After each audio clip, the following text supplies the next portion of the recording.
An abrupt shakeup in the Austin Police Department. The police chief announces his retirement after a rocky 2 years on the job. Joseph Cajon has been on the force for 25 years. Now, the city of Austin has faced massive staffing shortages within the police department and emergency services. NewsNation's Ryan Bass joins us now live with this. Ryan, this announcement came seemingly out of nowhere, and the chief has said this was something he felt he needed to do, I guess.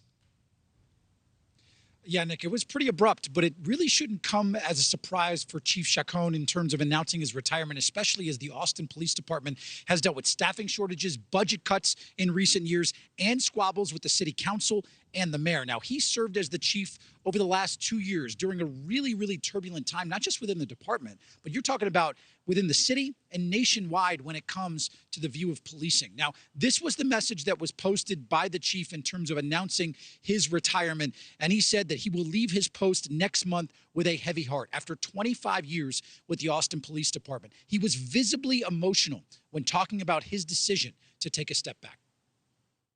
It is a bittersweet moment, but a moment that comes nonetheless for every single police officer. I am glad to be leaving in my time and on my terms, with my head up, and as a good friend tells me all the time, leaning into the wind.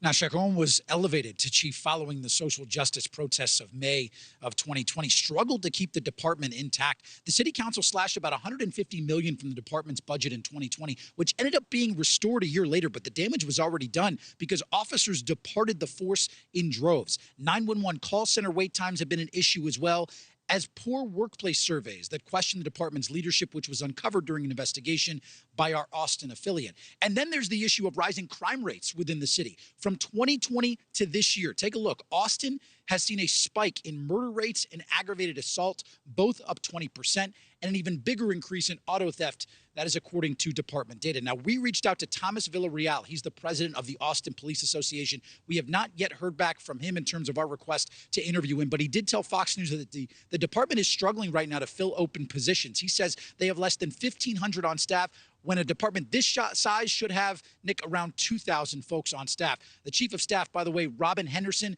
will be named as the interim police chief next month, and then they will start their search for a national search for a permanent replacement. Ryan, do we know anything else happening with Chief Chacon? Any idea how many officers have already left the Austin Police Department or what his next move may be? So he's going to step into an advisory role in terms of Chief Chacon. And then the number of police officers that have left, we actually digged into some of the data, and this is according to Save Austin Now. They say the department has lost an average of 15 officers each month over the last 3 years, and they're only graduating about 50 officers a year, the organization says. They say that they need to hire about 400 more officers over the next 18 to 24 months to improve retention and recruitment. They also did note that the department is on their now 4th police chief in the last 7 years, after having just 3, Nick, in the previous 25. Unfortunately, Ryan, it's a situation we're seeing repeated in cities across the nation. Ryan Bass, thank you so much. Thank you for watching. Go to newsnationnow.com to find NewsNation on your television provider. And don't forget to click the red subscribe button below to get more of NewsNation's fact-driven, unbiased coverage.